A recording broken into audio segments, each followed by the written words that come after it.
Hello and welcome back to the Thursday night NFL DFS slate breakdown.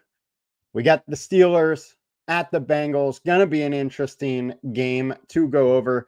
It actually is kind of a fun one for these single game slates because there are some ancillary options, some ways to get different, to get a little weird, and hopefully take down first all by yourself.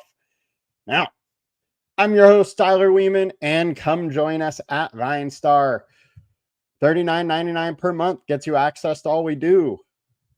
The props, the DFS, one low price for all the sports we cover. Thank you guys for showing up. Always appreciate it. Let's get after it. Let's make bankrolls. Love it, buddy. And Josh, what is going on? As always, appreciate you guys showing up each and every show. Now let's dig in a little bit. So we got the game situation is Steelers at Bengals, 43.5 total, and Steelers are 5.5 road favorites. You don't see a 5.5 road favorite very often, especially in a division situation, but we got that today. Now, obviously, still no Burrow on the Bengals side, and then Hudson also looks like he is going to be out as he's dealing with a concussion. Gesicki is also out, leaving Noah Fant and Sample as the two tight end. Sample is going to play a ton, but Noah Fant, I would expect to get 50, maybe 50+% of the snaps. Charlie Jones is questionable, but really he hasn't played anyways. And then on the Steelers side, Calvin Austin is out. So it's another week where the Steelers don't really have a wide receiver too. It is DK Metcalf running a ton of the routes, and then a bunch of guys just barely kind of sprinkled in. So you can't really, depend on them too much. We're going to dive into it all right now, though, and go position by position, starting with the quarterback spot. We got Aaron Rodgers, 9.8K. We got a 15.5 point projection, and he is coming in at 78% owned. He is the highest owned quarterback in this slate, which is no surprise. They're favored. They're going to put up some more points. The only thing here is that, Rodgers hasn't been throwing the ball all that much. 29 attempts last week, 22 the week before, 23, 33, 30 in a game that went 34-32. He is hyper efficient, but he just does not have to throw the ball that much. We know this Steelers team would rather run the ball. And the Bengals, as far as their defense, they are better at stopping the run than the pass. However, they are positive EPA versus both of them. So they are bad versus the run. They're bad versus the pass. They are just worse versus the pass. And as far as on the season, they're allowing 267.7 yards per game, 68% completion percentage, which is high. They're ranking 22nd. All in all, they've been very bad defensively. And we know who Aaron Rodgers is. He's going to be efficient. He's going to get a touchdown or two through the air and put his team in a position to win the game late. That is one thing we can count on. What we probably cannot count out of him is a ceiling type performance or a performance that leads us to having him into a captain or an MVP spot at this point of his career. He really doesn't run. And with that, I just think it is more likely that if he has a good game, it's DK Metcalf or one of the tight ends or Jaylen Warren that gets it done, and you need in the captain spot over Aaron Rodgers. So I will be playing Aaron Rodgers, but it will be in a flex-only spot. Pretty much the same with Flacco. He's another guy. Now, at least Cincinnati will let him sling it. He threw the ball 40 times last game. For whatever reason, these teams will still let Flacco air it out, even though at this point in his career, he's really not all that good. I do expect more volume to be here. And that Steelers defense has been weak versus the air. So it makes some sense. And if the Steelers get a lead, they're going to play a ton of nickel defense, a 3-3-5 type setup, which they commonly use in passing situations. And Cincinnati has some pretty good numbers against that type of defense. So there is some upside with, say, like Jamar Chase or whatnot, if the Steelers get a big lead and Flacco and the Bengals are just passing a ton to try and come back. I don't mind some Flacco. He is lower owned. The projections go against him a little bit, 13.8 for him. So almost, 2 points less, almost a full 2 points less, and only 400 cheaper here. So no surprise, the field will go to Rodgers, but I think Flacco does merit some consideration in a comeback type game script. On to FanDuel. The difference in salaries way bigger. I think Flacco definitely makes a little bit more sense over here, where you're getting, a $1,400 difference opposed to only $400. And like I said, both guys absolutely can be usable on this slate. Getting over to the running back situation. We got a bit of a mess here. Now, over the last 2 weeks on the Cincinnati Bengals side, it's gone to a bit of a timeshare. And that's the thing that I want to point out here.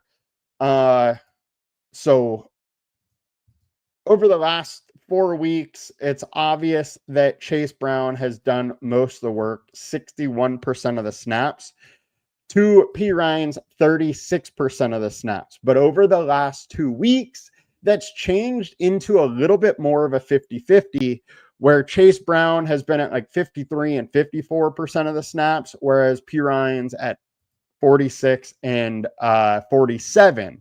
Now, both game scripts, they were down big time. So I think it is going to be game script dependent there, but understand that there is the path where P. Ryan is on the field a decent amount. He can be decent in the the passing game. He's not going to add much in the running game. It's just not his strength, but he could, be a stacking option with Flacco.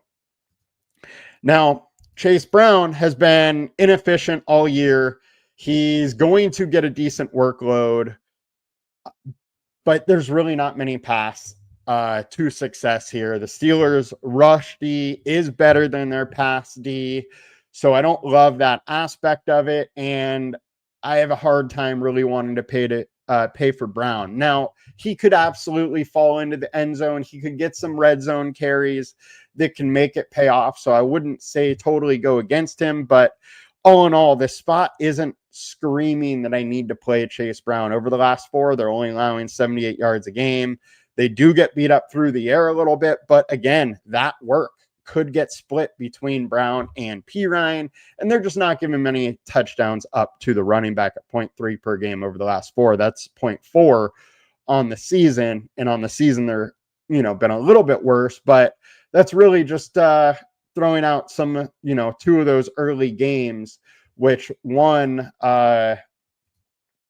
was against the Jets, where Hall and Allen had a good game, and then against Seattle, where they lost big time and Seattle running backs did well. So or I guess it's really throwing only the Jets out because they had a bye already. So all in all, don't love the spot for Chase Brown. On the other side, we got the Steelers, and we have Jaylen Warren and Kenneth Gainwell.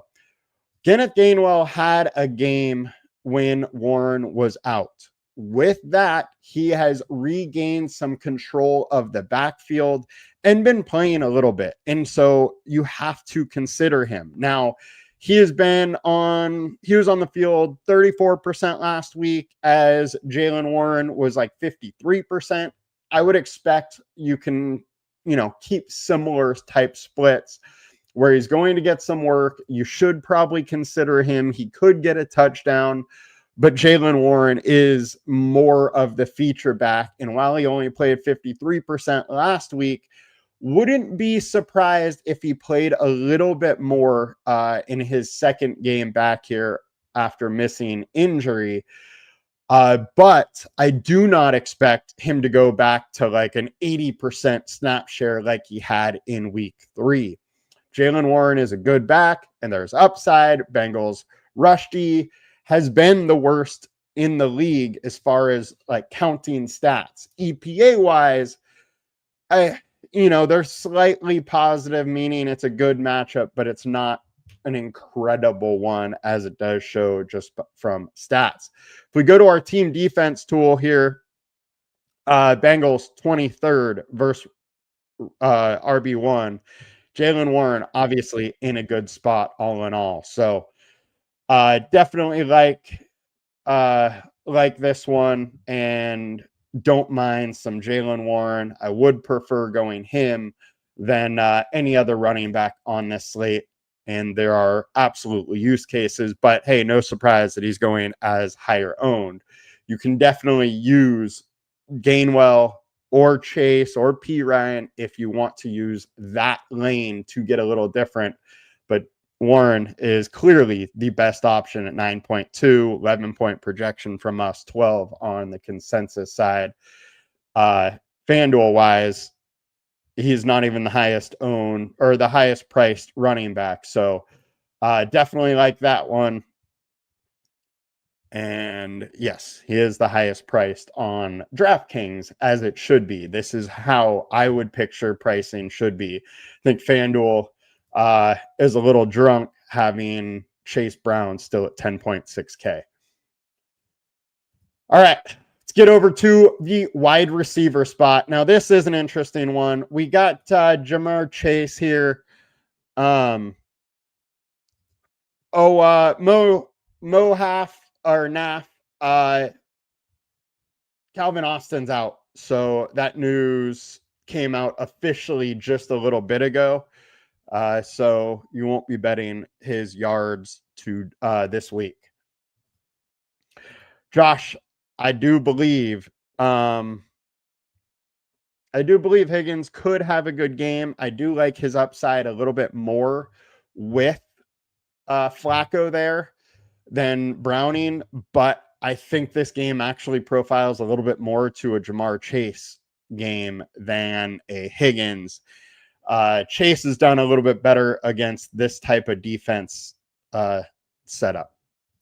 All right, Jamar Chase, obviously highest priced wide receiver on the slate. One of the highest priced players on the slate, or actually the highest priced player on the slate.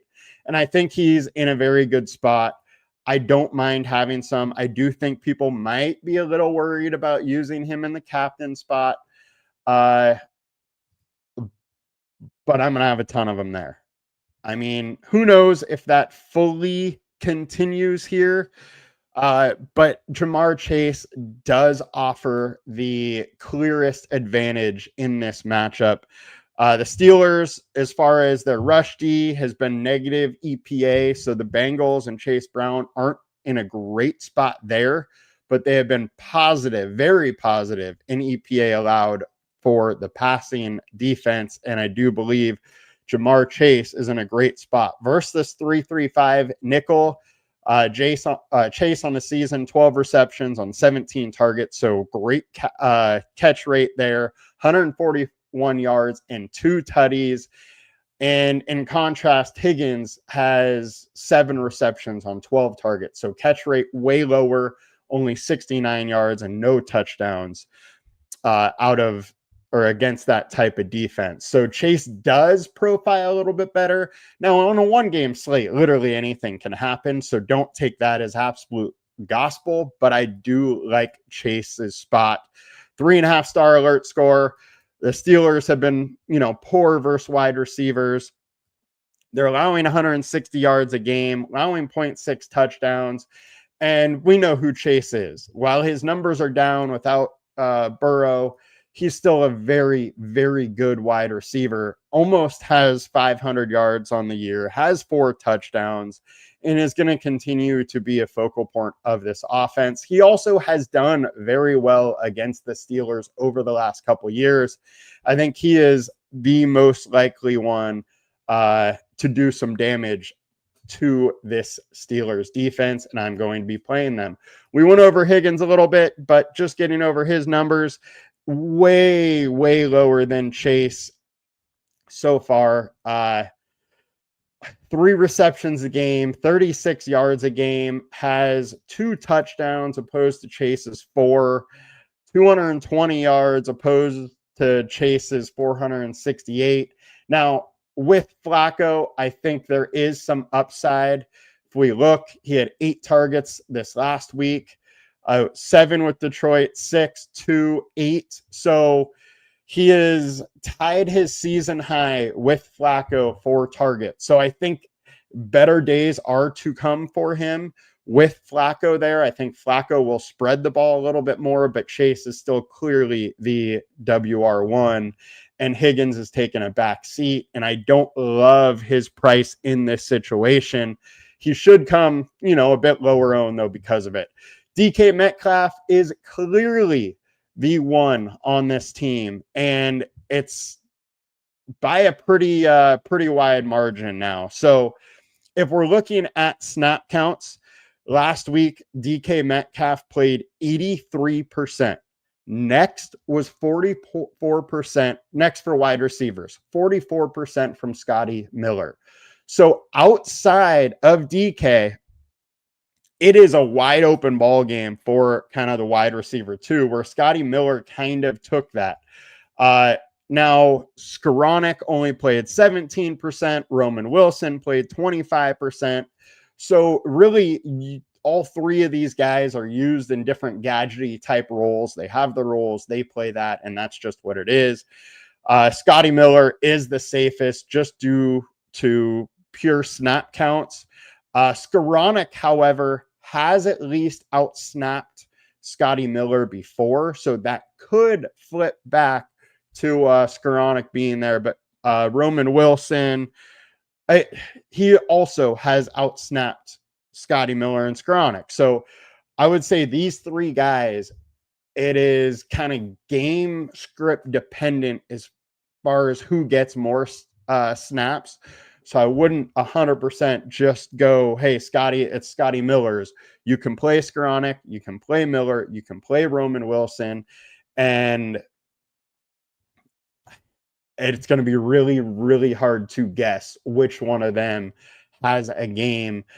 Wouldn't expect a whole lot from any of them, as we know Aaron Rodgers can hyper target his guys.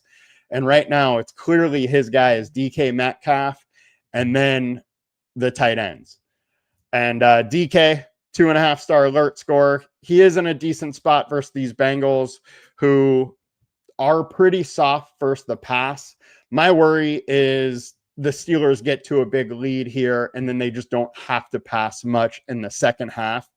But he is going to have his opportunities in the first half to make this defense pay, and he's just going to have to take advantage of that. We know there's big time upside. 4 for 95 and a tutty last week. The week before, 5 for 126 and a tutty.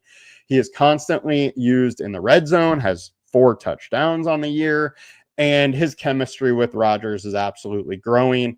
DK Metcalf and Chase are my 2 favorite wide receivers, then Higgins. And then there's a slew of guys to get different. Yosevas is also playing a ton of snaps. He's going to be out there, but he is, not even really like the 3rd passing game option. He's more of a 4th or 5th. I would expect Noah Fant to get, probably more targets than him. Getting over to the wide receiver room on FanDuel. Highest owned right now is Higgins, just due to price. He is so much cheaper than Chase and DK Metcalf. So that's propping that up a little bit. But I would firmly go after Chase and Metcalf before Higgins, especially if Higgins ends up higher owned. And then the salary savings from Miller, Wilson, Skoranek is intriguing. Probably will play a little bit of them. Just not totally sure the direction I want to go there. I think Scotty Miller is the more likely, him or Skoranek are the more likely ones that could get the extra playing time. But who knows when it comes down to it. I don't really see huge yak opportunity with either one of those. Roman Wilson probably has a little more upside, but he has yet to have a game with more than one catch. All in all, it's ugly there after DK for this wide receiver room. Warren, do you think Noah Fant gets 4 receptions? I think there's absolutely that possibility, and we're going to get over to tight end right now, and we'll discuss that.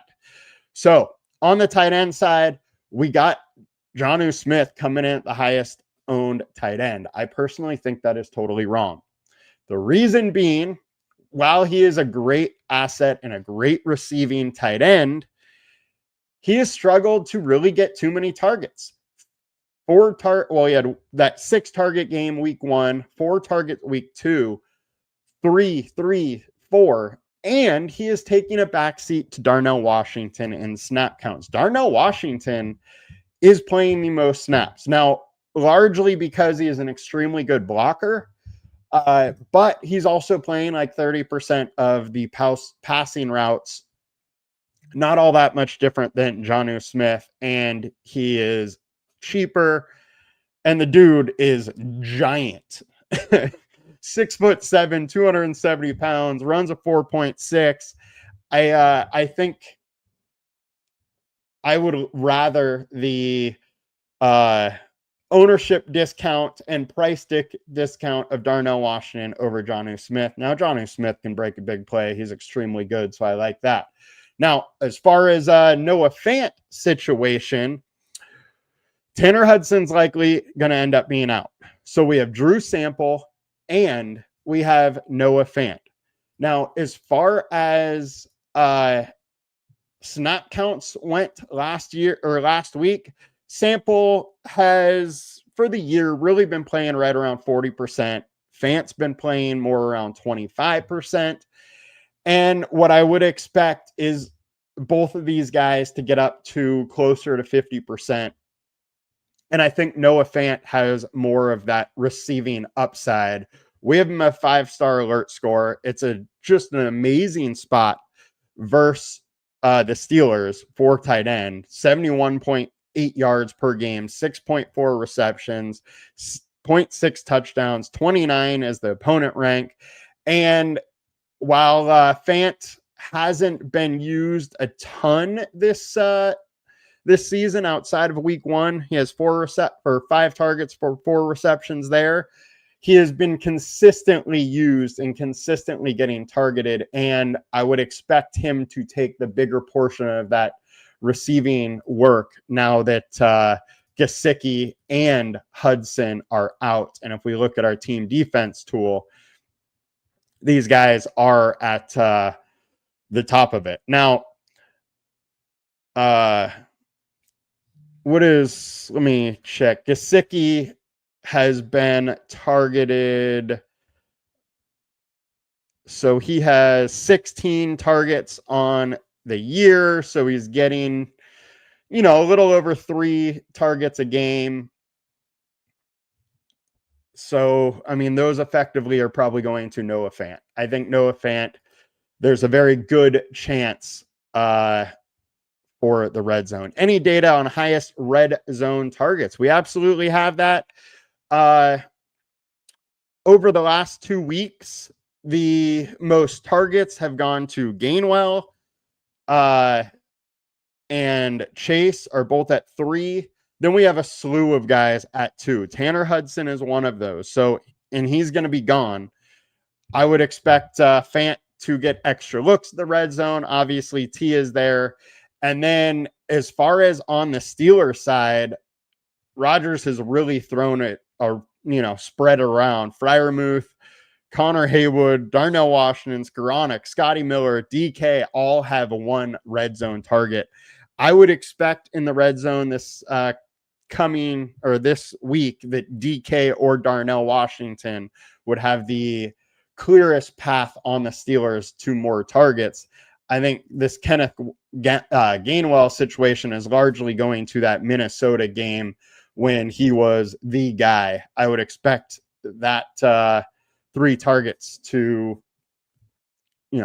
kind of lead you astray a little bit in this situation. If we go over the last 4 weeks, T. Higgins actually has the most red zone targets, but again, quarterback change in this situation, but he is absolutely a beast.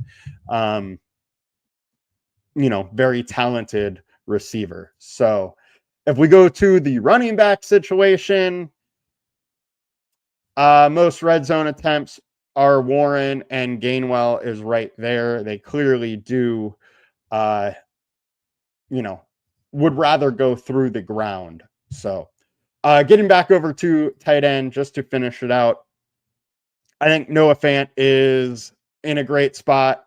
Really like his situation. I'm going to play a ton of tight ends in this game. I think there's clear paths to upside, and Noah Fant, Darnell Washington are two of my favorite. You gotta consider Jonnu Smith too. The one thing I would say about Freiermuth is it seems like he is slightly getting phased out of this offense. While he played a ton early in the year, the last 2 weeks, he has 1 target. And if we look at his snap counts, they have been on the decline. So we do have to worry about that a little bit. And 36% in week 6, and then week 4, only 28%. And a reminder, this week 6 was after a bye. So they could make some changes. And Darnell Washington came out and played 80% of the snaps. I think this is going to be sticky, and that this is going to stay, long term at least. And I think number 1, number 2 tight ends are Washington and Smith, with Freiermuth being the third.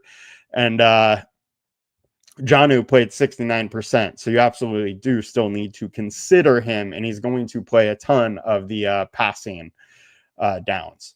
All right, getting over to tight end on FanDuel. We got highest owned Jonnu, Freiermuth, Darnell Washington, and Noah Fant. Now, I would expect this Fant ownership to go up dramatically with this Hudson news of him likely being out. It's just more guaranteed volume going there. But I think tight ends are absolutely one of the ways we can get different and still have some upside attacking this slate. Defense, we got Steelers and Bengals. Bengals D has been absolutely awful. Aaron Rodgers doesn't throw the ball a ton, doesn't get sacked a ton, generally very careful with the ball. So there's not a ton of turnover opportunities, not a ton of sack opportunities. I'm probably not playing many Bengals D in this. Can it happen? Yes. If I was playing, 150 lineups, I would have some, but not very much. Steelers D, on the other hand, there is some upside. Flacco can cause some or create some turnovers. They can sling the ball a lot. We can create some sacks. The Bengals offensive line isn't good. So I don't hate going that route. And, they've been decent so far. Not great, but decent. And there is a path to success there. Kickers, we got to consider either of them. The Steelers' red zone D has been solid. So if the Bengals and Flacco are moving the ball, there's absolutely some field goal opportunities.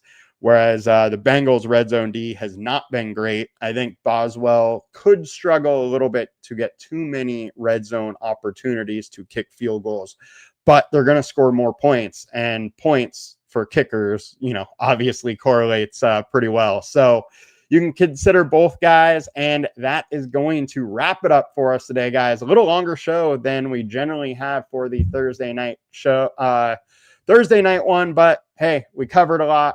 We broke it all down. I hope you guys have a great day, And I'm excited to get after this one tomorrow. Talk to you all later. Peace.